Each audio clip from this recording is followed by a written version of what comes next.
நந்தாபுரி எனும் நகரம் பாகம் 3. அவன் கையில் சிக்கிய சாயாதேவி சீரழியப் போகிறாள் என்றார். இதை கேட்டு தேவதைகளில் ஒருத்தி, பாவம் இளவரசி, அவளையும் இந்த நாட்டு அரசனையும் காப்பாற்ற வழி இல்லையா தாத்தா என்று கேட்டாள்.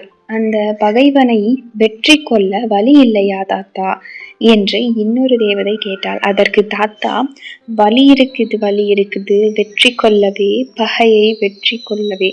எட்டி மரத்தின் காயை இடித்து தூளை தூவவும், பகைவர் மேல் தூளை தூவவும்.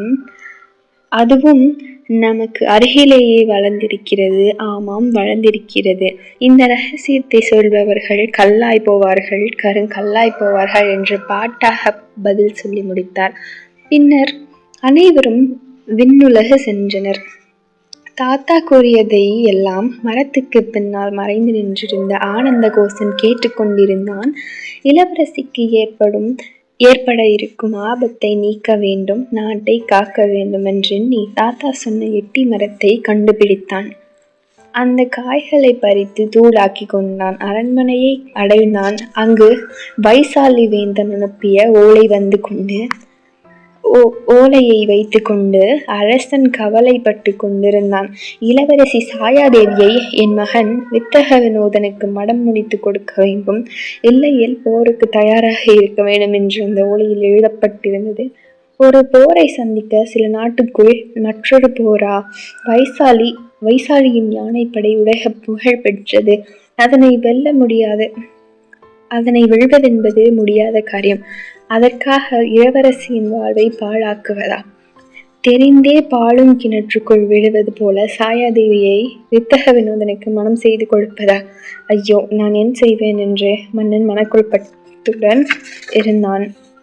அந்த சமயத்தில் அங்கு வந்த ஆனந்த கோசன், அரசி, அனைத்தையும் நான் அறிவேன், நீங்கள் எதற்கும் கவலைப்படாதீர்கள், சில வீரர்களை அழைத்து செல்கிறேன், வெற்றியுடன் திரும்புவேன், அனுமதி கொடுங்கள் என்று கேட்டான்.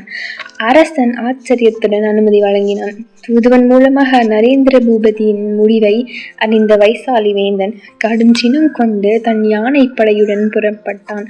அவனை சந்தித்த ஆனந்த கோசன் தன்னிடமிருந்த எட்டிக்காய் தூளை பகைப்படை மேல் வீசினான். தன் வீரர்களிடம் கொடுத்து வீச சொன்னான். எட்டிக்காய் தூள் கண்ணில் பட்டவுடன் யானைகளின் கண்களில் எரிச்சல் ஏற்பட அவை நிலை குறைந்தன. வீரர்களின் கண்கள் குருடாயின. அவர்கள் தங்கள் யானை படைகளாலே மிதிப்பட்டு அழிந்தனர். வைசாலி வேந்தன் புறமுதியிட்டு ஓடிப்போனான்.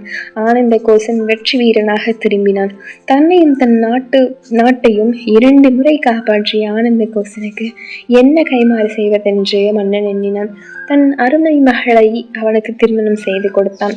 இளவரசி சாயாதேவி திருமணம் முடிந்த நாளன்று ஆனந்த கோசனிடம், நீங்கள் எப்படி ஒரே இரவில் பாலம் அமைத்தீர்கள்? வைசாலி வேந்தனை தோற்றோட செய்தது எப்படி என்று கேட்டாள்.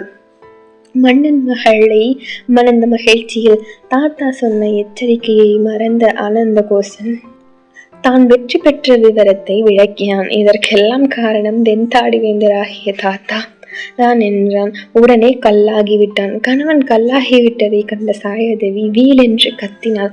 அதை கேட்டு அரசன் ஓடி வந்தார்.